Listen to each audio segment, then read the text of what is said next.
And the funny part is that she just texted me. She's like, "Well, it is my legal name. It's my middle name." I'm like, "Then why the fuck didn't you just say that in the first place?" I told you, like, if it's on your birth certificate, it's legal. That's all I need. Oh, jeez. Good grief. Yeah. Sounds like a headache, man.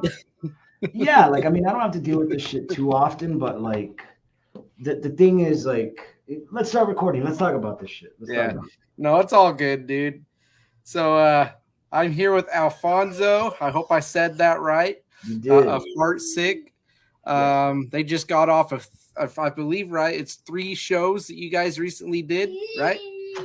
Yeah. We were out on the road for a little bit. I mean, kind of just started playing shows again here in 2024. Like, usually at the end of a year, somewhere around November, December, the band kind of just like takes a break from shows because it's like fourth quarter for the music industry. Nobody's really doing anything.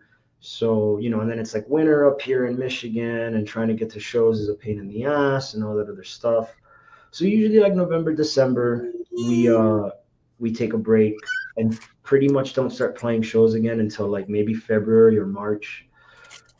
So February of 2024, we played a couple of shows. We were out in New Jersey and in Pennsylvania, and then we had like a bunch of time off in February, and then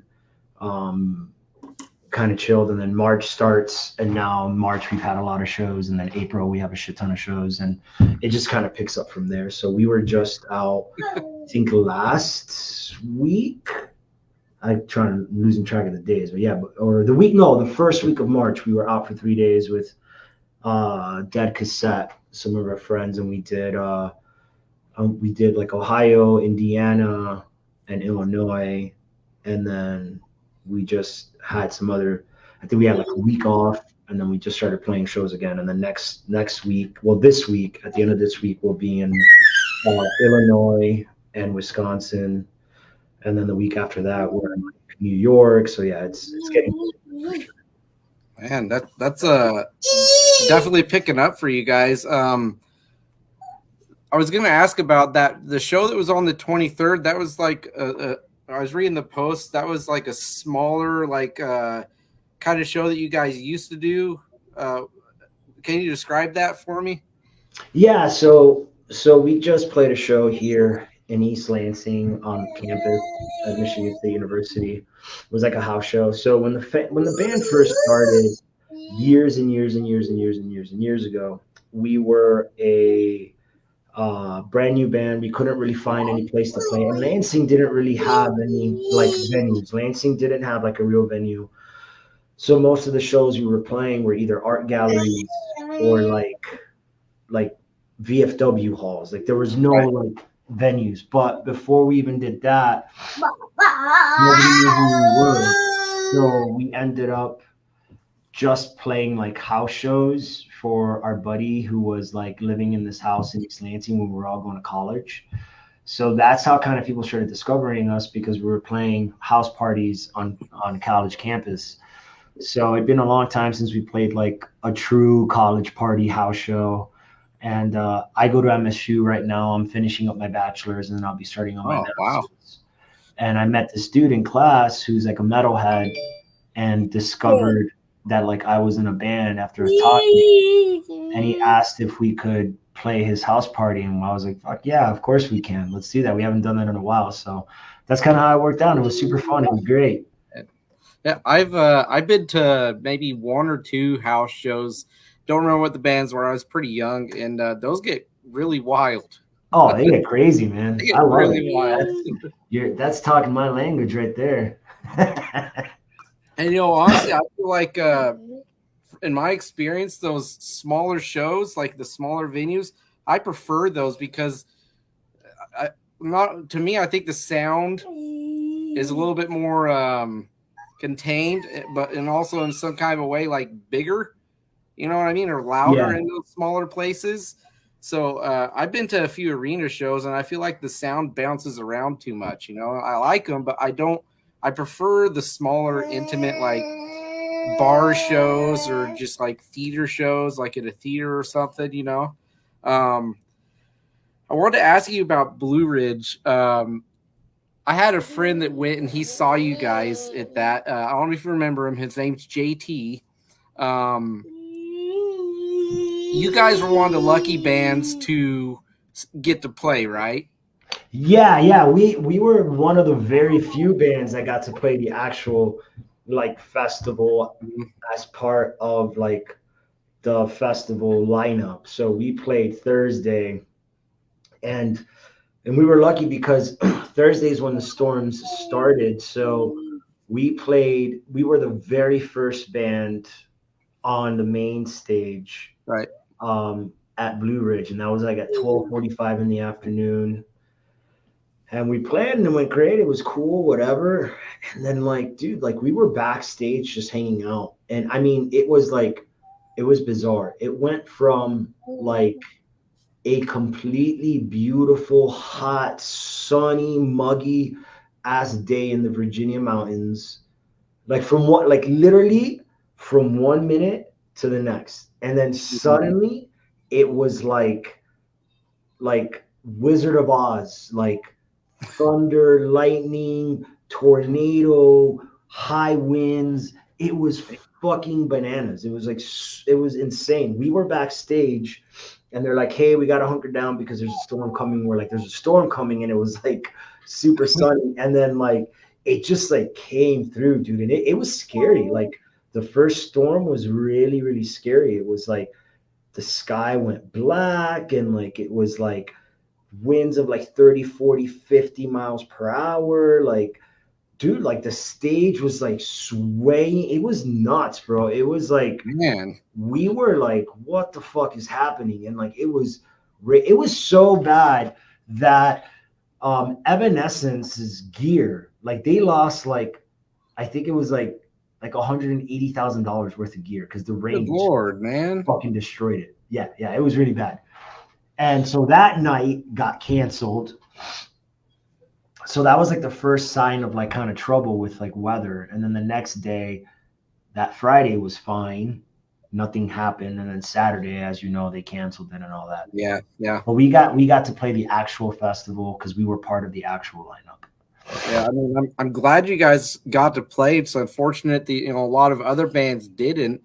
And of the bands that my buddy actually saw, he said you guys were by far the one that impressed him the most. He knew he knew who you guys were, but it wasn't until he saw you live that it really sunk in for him. And he's like, wow, these guys are seriously amazing. He said that you were just like a beast up on that stage, just getting into it, just like a lot of passion in your delivery. And I'm like, yeah, that sounds like Heartsick, Thanks, man. I appreciate that. I appreciate that very much. You guys have a ferocity and a passion in your music that just comes off so genuine. And I'm not saying it's a rare thing in the industry, but I think it's becoming harder and harder to hear in a lot of music anymore because a lot of it's just so the same. I was talking with another person the other day about this, and I don't know if you feel the same. A lot of bands put themselves in a box, right? Yeah. To get that publicity, be in the mainstream eye and all that. And I feel like you guys, you have a bit of that mainstream in your sound, in your image, but you guys also have so much variety in your music, right?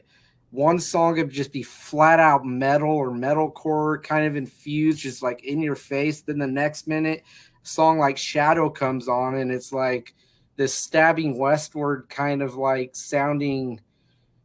It kind of has a groove to it, in my opinion. And then, like you guys aren't just one thing. And I always appreciate that in music that I listen to, because if it's all the same stuff, I kind of almost feel like you're fine, buddy. The music gets deprived of like some of its soul, I don't know if you'd agree with that or not, but that's my take on you guys. You guys are you have a lot in your music. No, yeah, I mean, thank you. I'm glad you like noticed that. It's because that's really what we're about. Like, I think it's always what we've been like as a band. But before we were Heartsick, we used to be called No Life. We changed the band name. It's all still the same members except one. And that was kind of like what we were anyway. We never like as we never fit into like the metalcore, we never fit into like the heavy metal or the new metal. We were always just writing songs that we like. That's just what we do. A lot of the members in this band all have an input on what the songs are like. So everybody has an influence in the actual songwriting process. So we're all just fans of heavy music in general, but we also like a lot of different stuff. And we try to incorporate all of those influences into the music. That's why we've never like you can't put on a Heartsick record and be like, oh, they're this kind of band. Like every song, like from one song to the next, you're like, oh, that's a death metal song now. And that's heavy metal. Like, yeah. So it's done on purpose, but not in the sense that it's generally who we are as a band. So and when you guys create like your music and stuff, are you the kind of band that likes to be in the same room? Yeah, I mean, like we've done a lot of different things. When we first started the band, a lot of our songs, almost all of our songs, were written with us in a room together, throwing out ideas, putting something together. As we got older, as our lives, sort of started getting more busy and started, developing families and all this other stuff, the time to get together to do that has been cut out from time to time. So the writing has kind of become more of a me and the guitar player thing, or just me thing. Not because people don't want to participate, but it's because it's just really hard to get everybody in a room for X amount of hours when, I have a kid, our bass player has 2 kids, I'm married, he was going through a divorce, our bass player was going through a divorce, our guitar player works weird ass hours. We were in between drummers. Like it was really tough to do. So then we started kind of writing just where like I would write most of the songs and show it to the guys, and that would become the song. Or me and our guitar player would go to our producer studio and write the song there. But we're not strangers to any of those like writing styles. Like we've written songs all in a room together. We've written songs where it's just been me and our producer. We've written songs where it's just been me and our producer and our guitar player. And then just recently we were in the studio and it was all of us writing together, our bass player, guitar player, drummer, myself, producer. And that was cool because we hadn't done that process in years. It's been years since we were all in a room together, writing collectively, throwing ideas in.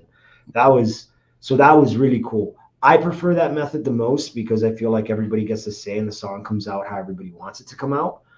I'm not necessarily a fan of writing all the songs, but I have done it out of necessity, not out of like trying to be like, I get it, like some totalitarian Marxist dickhead, it's just we need to continue to move forward and I have the time, so we got to get this done type of thing, right.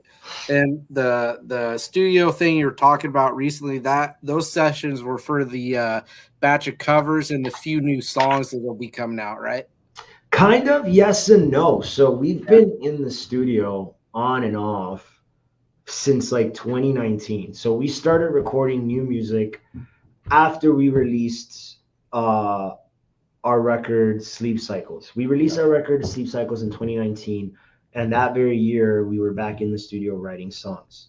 And then the world shut down because the C word, and ended up like that was a time. Yeah, that was weird, right? That was a weird time. But so we didn't have anything to do, and I didn't want to just sit at home and do nothing, So we started scheduling studio time, and then we wrote what ended up being our EP called Cinco. And then we were back in the studio again, and then we wrote more songs for our EP that we released, which is just released, which is Mind, Body, and Spirit. And we've been in the studio this whole time. So we still have like, 11 unreleased songs outside of like covers. Yeah. Oh yeah. There's so much music from this end. So that excites me, man. Like I love, so I'm a kind of person, you probably know people like this. You're probably kind of like this. I'm constantly looking for music to listen to. When a band puts out like an EP or new song, I'm already eager for what's next. And it's not because I'm bored with it. It's just how my mind is, you know? No, yeah. I mean, honestly, man, that's, I think everybody. Yeah. You know, I think that is everybody that has ever listened to new music when it comes out. Like when an artist you like, or just an artist that you may enjoy, may not be your favorite artist, it may not, whatever, they come out with something, you are like, man, I can't wait to what to hear next. Like Deftones puts out a record and I'm already like, oh, I need to hear something new now from them. It's not because like I'm bored with the old stuff. It's just because I'm so excited to hear what they've done and I want to know where they're at. You know? That's my thing too. It almost exactly like that. That's what I look forward to. Exactly. So, yeah. And so I wanted to ask you, how did you come about deciding covering Shame by Stabbing Westward? Because, dude, I love the take on that. Like, it's familiar and you know what it is, but it's got HEARTSICK's stamp on it. And it sounds awesome, dude. Thanks, man. I appreciate that. Yeah, like we ended up it's how we pick covers is always so fucking random and weird. Yeah. So it always just comes last minute. And what ends up happening is we'll kind of like all just start throwing songs out to each other. Oh, we should cover this. We should cover this. And we can never agree on a song. Right. And then out of nowhere, someone will say something and we'll be like, yeah, that'd be pretty cool. And that's how every cover we've done like has come out. And we're not a cover band. I don't have anything against these bands that make a career out of making covers. Right. I don't care. It's just not our thing. It's just not what we're about, you know? And so, you know, when we decided to cover Nine Inch Nails, like we were just at a venue on tour with King A10. This was years ago, and our bass player heard it over the radio, and he was like, "We should cover this," and we were all like, "Fuck yeah!" And then we went and we covered it. And then we were releasing our EP called Cinco. We were like, "Oh, we should do a cover," and our guitar player was like, "Man, we should cover Elastica's Connection," and we were all like, "Yeah, that'd be dope." And that's how we went and recorded Connection. And then we were all talking, and somebody had mentioned doing Shame, and we didn't think about it or talk about it. And then one of our friends said, "You know what, you guys should cover Stabbing Westward, man. You guys remind me of Stabbing Westward at times." And we were like, "Yeah, that's cool." And we asked our buddy, we're like, "Should we do Shame?" And he was like, "Yeah." And everybody was like, "Sure." And then we just went and did Shame. Yeah. And then just recently, we covered a band called Church's song called Nightmares. And that was, again, just like we couldn't agree on anything. And then I was like, how about we just do Church's Nightmares? And everybody's like, yeah, that'd be sick. Yeah, I'm familiar with them. I'm really interested to hear how you guys, what you came up with that one as well. Yeah. We were just 100% like just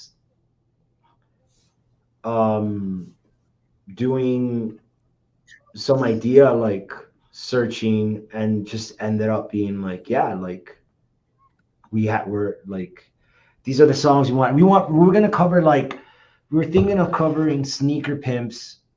The two original ideas were Sneaker Pimps and Radiohead, and I forget what Radiohead song it was, but it was like an obscure one. It was an obscure Radiohead song. And I ended up being like, well, nobody seems super excited about it, but everybody wants to do it. And I was like, well, how about this song? And then we just do another new song. And everybody was like, yeah. So we just jumped on it. And that's kind of like why we were having, like, before we were on here, like, recording, we were talking about, like, the conversation I was having with our bass player, Right. baby mama, his girlfriend, who's our friend Sapphire, who we've done songs with before. That's kind of how we got into the conversation about, hey, can you change my name? And I'm like, no, I can't, because it's your legal name. It, like, songwriting, like, credit wise, has to have what your legal name is on your birth certificate. Right. And I'm just like, I can't do it. We had this whole conversation about, like, sorry, I can't, and they're kind of getting upset. But come to find out, the name that she wanted is on her birth certificate. It's just like her middle name. And I was like, why did you just say that? Like, could have avoided it all. Yeah, but, yeah. Because I can put it as that, like, right, in the part. So yeah, it's all good. So that's how we got into that conversation. My buddy Patrick, he says that he remembers blowing his knee out in the pit when you guys played Cativo in Pittsburgh at the beginning of 2020. Oh my God, Cativo, yeah. Yeah. Dude, wait. Yes, I remember that guy. Oh, there we go. I remember that guy because I was like, I remember being on stage and being like, I think that guy fucked himself up. I think that dude is, like, super fucked up right now. Yeah. Yeah. And I remember seeing somebody, like, being taken out, and I was like, oh, that's not good.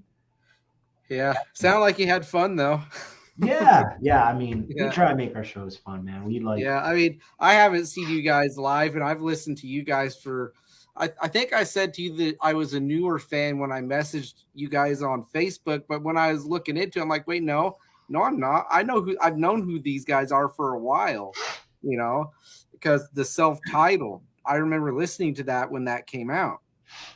And then for some reason, I don't think I forgot about you guys, but the way my mind works is I'm always looking for the new music, right? And so I'm going on, I'm listening, and then you guys pop up again, a little bit, a couple of years ago. And I'm refamiliarizing myself with you guys, right? Man, where was I even going with that? Maybe that's ADHD. I don't know. But so getting myself back on track. Also wanted to ask you about 8 years. That song sounds like it's a pretty.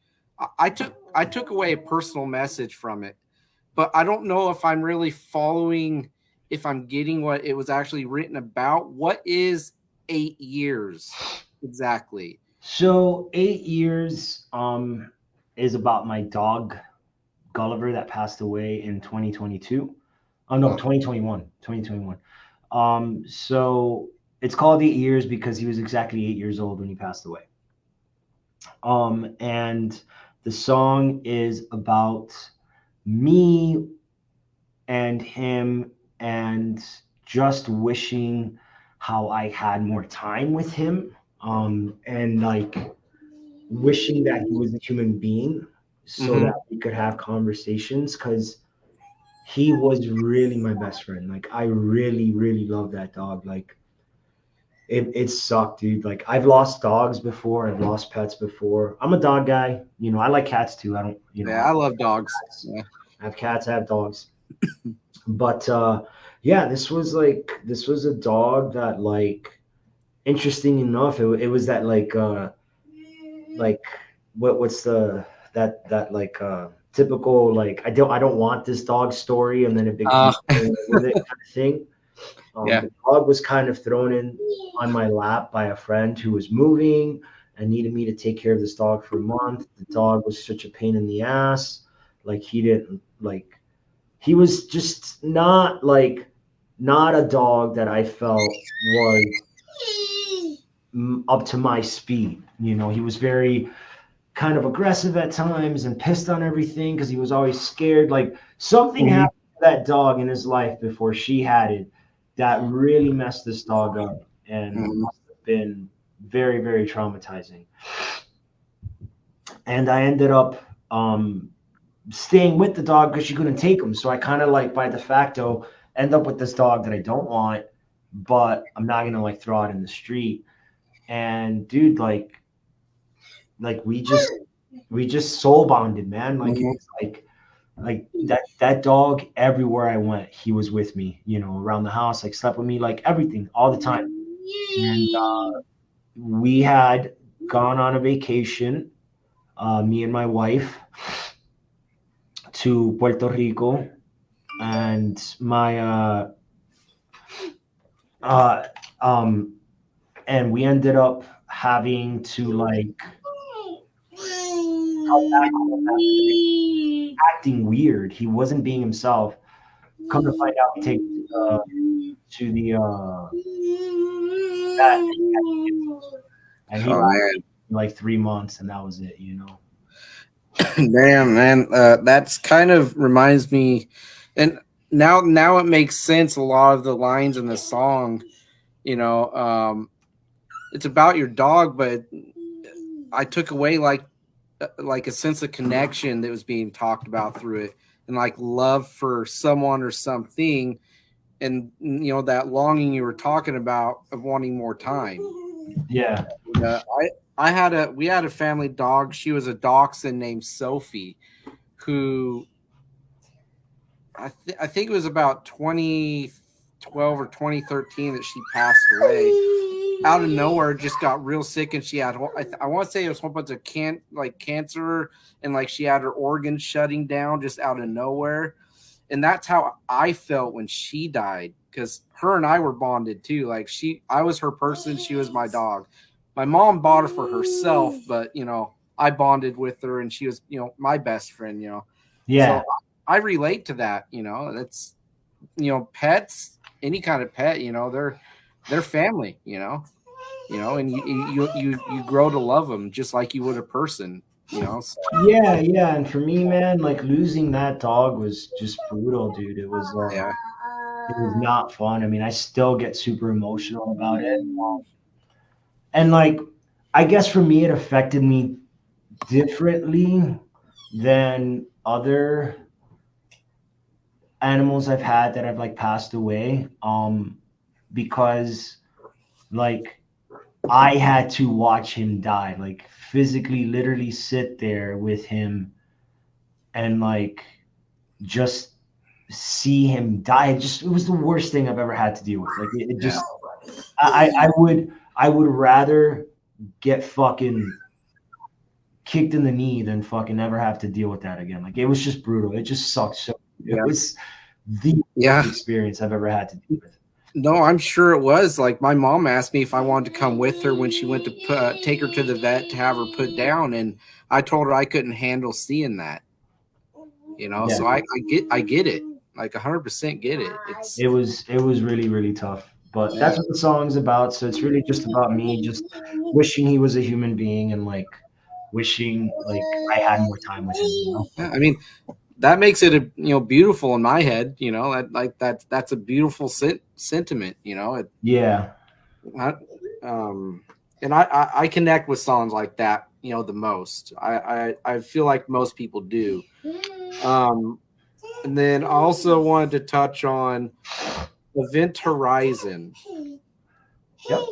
Yeah, going through that one a bit, because that's one of my favorites from you guys. Like I love that song. Dude, that song was a demo for years. For years that I had like done on my phone or something, and then reworked a million times. And then when we got into the studio, like we were just being stupid. It was myself, our guitar player, our producer, and then our buddy who's in a band called Up Virtues. His name is Damon, and he was kind of helping produce as well. And we were all just messing around, and what's it called? Like just being dumb. And then our guitar player was just like making these like hilarious like impersonations of Danny Filth from Cradle of Filth. Yeah. And, you know, so we just started going into the rabbit hole of what this sound should sound like, and we were like, let's just be really ridiculous and make it like a super like metal with like fucking like orchestral shit, and that's how that song came about. But like lyrically, the song itself is about the movie Event Horizon. Yeah, I like horror movies. I'm not gonna say that like I'm a giant horror movie fanatic. I love horror movies.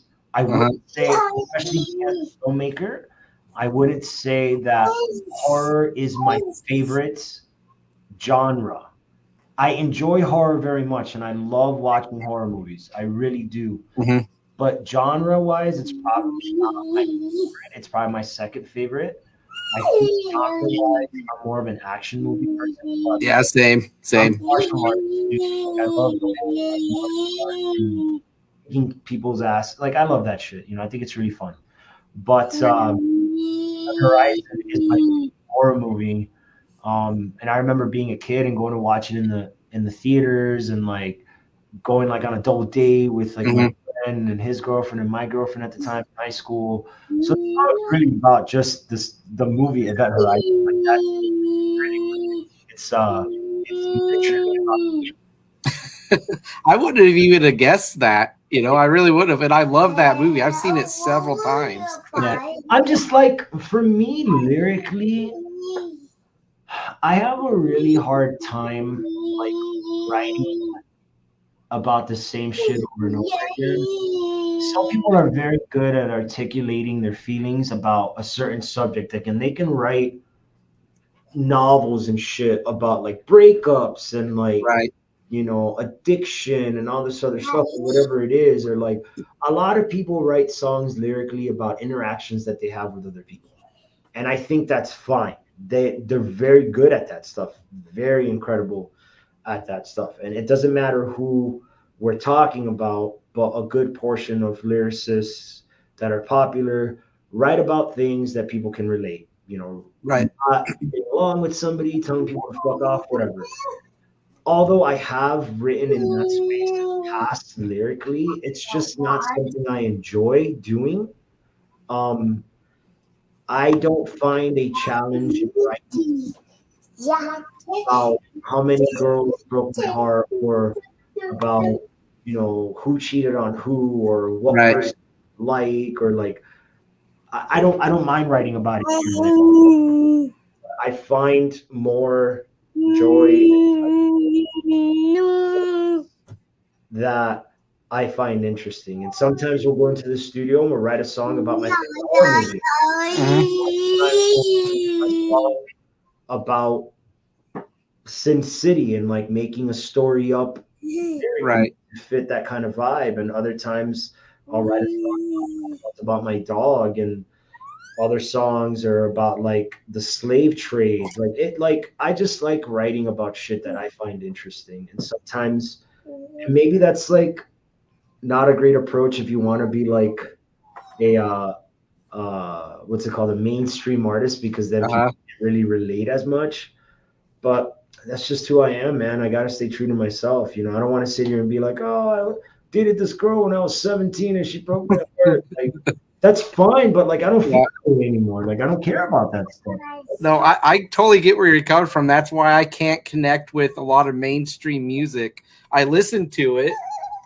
Hey, what up, man? What up, buddy? You got your little pad there? Yeah, he's trying to get my attention to get something. Yeah, no, I get it, dude. I get it. I got my own. That's why I'm in my office. Yeah, not my kid. I love him to death. But yeah, he's How old is your kid? How old is he? He's just turned 5 back in December. Okay, mine is 2. He'll be 3 in January. So yeah, man. What day in December? Yeah, fatherhood's been a blessing, man. Like it's something that I was scared of, because I had a history with like domestic abuse with my dad, right? He was an asshole. And so it made me afraid to pursue fatherhood and pursue a wife. And then I finally just did it, because I was like, you know what? You're depriving yourself of something that's a beautiful experience, right? And, I'm so grateful that, I have a son. He's everything, You said his birthday's in December? Yeah. What day in December? 14th. Nice. My birthday's the 12th. Ha, dude. You hear that, bud? That's awesome. Very cool. Yeah. Another Sag baby. All right. Heck yeah, man. But shoot, he made me lose my train of thought. I had a question. That's okay, man. That's what they do. Fatherhood is man, like I'm glad you said, you were kind of scared and stuff. It's it's funny, man. Like I had kids late in life. I'm 42. I'll be 43 this year. I had my son when I was 40. And I never thought of, like, I thought about having kids, but I was never like I want kids. I never was like that. I was like, if it happens, it happens. If it doesn't, it doesn't. But then I turned 40, and me and my wife had been married already for like 3 years, 4 years, something like that. And I was just like, I'm getting older, and she had been talking about it. And, I know she wanted kids maybe, but she wasn't like pressuring or anything. And I don't know. I was like, you know what? And then, of course, like being Hispanic, my mom and my dad were always like, pero niña, tú vas a tener un niño. Right. And I was like, oh my God, fine. So I ended up kind of like sitting and just having like a heart to heart with myself and thought about it. And I was like, this is something I for sure want to do. And then she got pregnant, and then like that whole thing was wild and insane because her pregnancy was really difficult. And then when he was born, I always find it interesting because a lot of people, I think there's this like pressure in society, especially for men, to sort of be like, oh, I love my kids, I love my son, I love my family and stuff. And I think in reality, at least from my perspective and my experience, that a lot of guys don't really feel that way immediately about the situation. Now, I can only speak from my experience, and that's it. But when my wife was pregnant, I was happy that she was. I wasn't like bothered by it by any means. When she told me, we celebrated, we hugged, we kissed, all the stuff. Yeah. But then it just became this thing like, well, she's pregnant. And like, I never was like, it's always I was weirded out by dudes who take pictures of them like holding their girls' bellies and shit. Like, that's fine. I don't see anything wrong with that.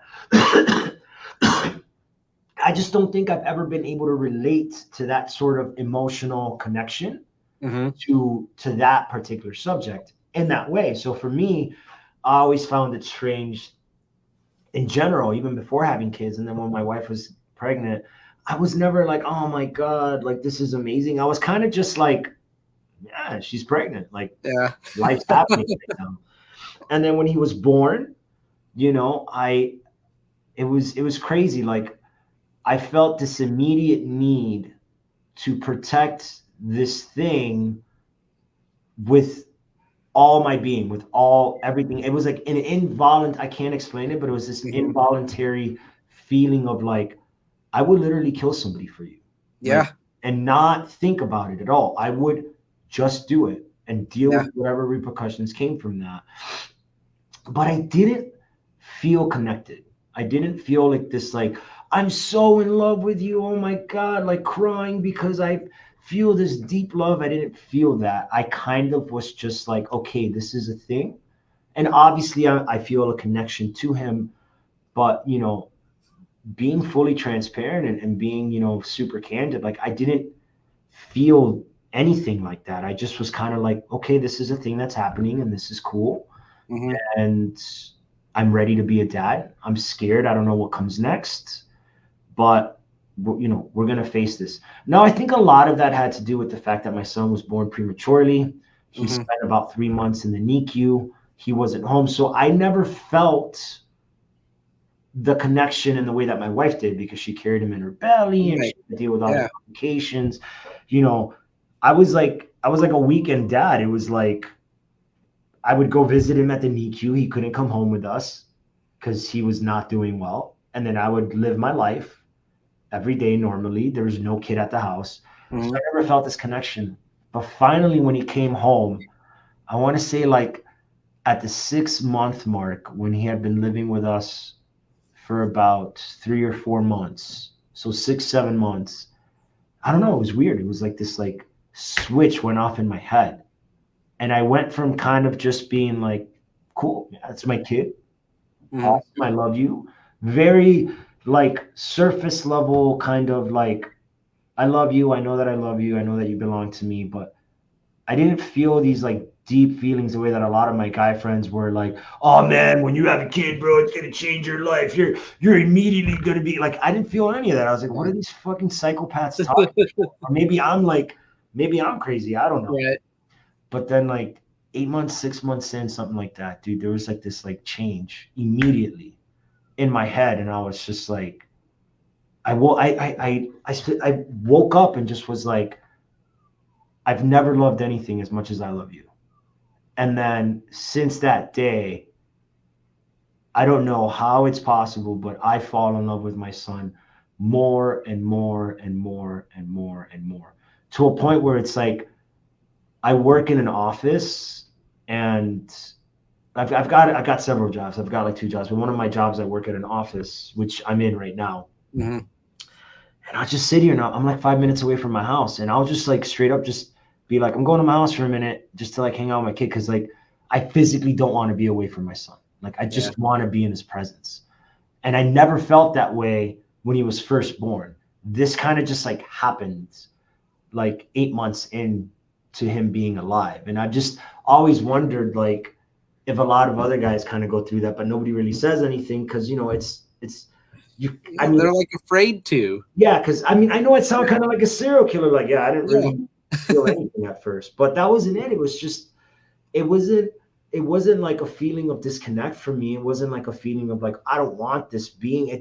It wasn't anything malicious or, you know, unempathetic. It was just like, I felt like I was going through a process. Like I was just solving this other thing that I had to do in my life. Mm-hmm. And like at 6 or 7 months in, I think maybe what it was when I was like, okay, I know what this is like now. I can let my guard down. And then it was like immediate, kind of, you know? I mean, it's, I think you're right. I don't think a lot of guys will be honest like that about that because they're afraid of how it's going to make them sound. But from my perspective, hearing your experience with when your kid was born, it just sounded like exactly what you said, a process that your mind and your body was working through, figuring out. And I don't see why people would look at that and think that it was like some negative thing, because it's not. You know, people experience things differently. You know, not everything, like every father when their kid's born is gonna feel the same exact things. It's gonna be different in some way to every man, right? Yeah. You're right in the fact that women, it's like probably instantaneous, like from conception and then on through the pregnancy and then when they're born. I know for me, I was over the moon when my wife got pregnant. You know, we tried for quite some time, and then we worked a night shift at the Walmart here in town. We were night shift people, and our son had not like super serious complications when he was born, but he couldn't keep his iron count up. So they had to, you know, prick or whatever you call it, the bottom of his feet like several times a day to monitor that. And then there were some other things, but when he was born, for me, I wanted to I want to immediately protect him with every fiber of my being. I think that's something across any man. They do feel that, but they probably won't say whether or not they felt like that immediate kind of like connection, like what you just felt like 6 months in, you know, like that switch going off. People, like, I hate the fact that people will probably hear that and think it's a bad thing when it's not, you know. I applaud you for being open and honest about that. You know, it takes courage to do it. You know, you never know how people will perceive it, but yeah, I'll just say every experience is different, and that's just the course it had to go for you. Yeah, it's fatherhood is now it's just wild, man. Every day it's just like Yeah. you see them do things and you're like, where did you learn that? Like, Yeah, every day with my kid, like whether I'm at work or here on my days off, because my wife and I work opposite shifts. I hear about him doing things for my wife in a text while I'm at work, or he'll do things when I'm here. yeah. It's crazy stuff. So we're a little bit over the 45-minute mark. I mean, we could wrap this up anytime you want, or if you want to. Yeah. Unfortunately, I got to get to job number 2, Yeah. so you know. Hey, either way, man, I think this has been a kick-ass episode for my podcast, man. You've been really awesome. I love you have a sense of humor. I want to say that I haven't had on the podcast yet, and you also have a candidness that I haven't exactly had on the podcast either. So I appreciate your insights and your willingness to share, personal things in your life and with the band. And I'm looking forward to the new music, the covers, and hopefully I'm able to see you guys at a show here Yeah, in man. Oregon. Thank you. I appreciate it, Yeah. man. I think at the end of the day, dude, like like I'm very much about authenticity. Like I think that's what's always drawn me to like heavy music in general. I felt like when I was growing up, it felt like it was authentic. It felt like it was really meaningful. And I grew up with a lot of punk rock in my life and a lot of hardcore, I mean, you wouldn't hear it in our music, but like huge Madball fan, huge Dillinger fan, Paul Jericho, like a bunch of stuff that I really liked that was always hardcore, but at the end of the day, I think that like what comes through the most, I think people are internally they're smart, and I think people can really read other people. And I think like a lot of the times these people in bigger bands and the whole rock star idea, they get lost in sort of this idea of like, be a rock star. And I don't really give a shit about any of that. I don't care to be famous. I've by happenstance have grown my social profile or whatever, my fame, to some sort of small degree, but it's never been like purposefully. Like I don't care about shit. So for me, it's always just important to be authentic. I would rather come on your show and have a real conversation and answer things honestly and not just only talk about like, so when's your new record coming out? Yeah. Because at the end of the day, like, although that stuff is cool and it obviously helps promote things, I think what people want to know nowadays is how are you as a person? Like, what makes you tick? Like, what are you really about? And I think music in general is so important because it's an emotion. It's tied to memories. It's tied to emotions. And if you're an artist, you need to be authentically you. And if you're not, and you're just trying to promote a record or be a rock star or whatever it is, then it starts losing what it's all about. So I appreciate you saying that because this is me. I'm the same person here that I am on the internet, that I am in front of my kid and my wife and my friends and everything else. So, Yeah, I believe it, man. That comes through 100%, all through this interview with you. So, hey, buddy. He's so cute, man. You wave bye. Bye. Well, yeah, thank you again for coming on, man. This has been a lot of fun. And I wish you all the best in your life with your wife and your kid in the band. All success, health, and, all that stuff. Thanks, brother. Same to you. I appreciate you, man. Thanks for having me on. Tell me when this is out and I will share it all over, okay? Absolutely, man. Thank you. All right, man. Peace. Peace. That was badass. I had a lot of fun with that one. Gonna get this closed down now and then get it uploaded on YouTube. And I actually have to get my one I did yesterday put up as well. Sorry, Chris, wasn't on purpose. So yeah, thanks for those that watched. Hey, Jonathan. Hey, why did I think that was both of those comments were Patrick? Hey, JT, I saw your comment, but I didn't see the name for some reason. But yeah, I will catch everybody on the socials. Thanks for watching.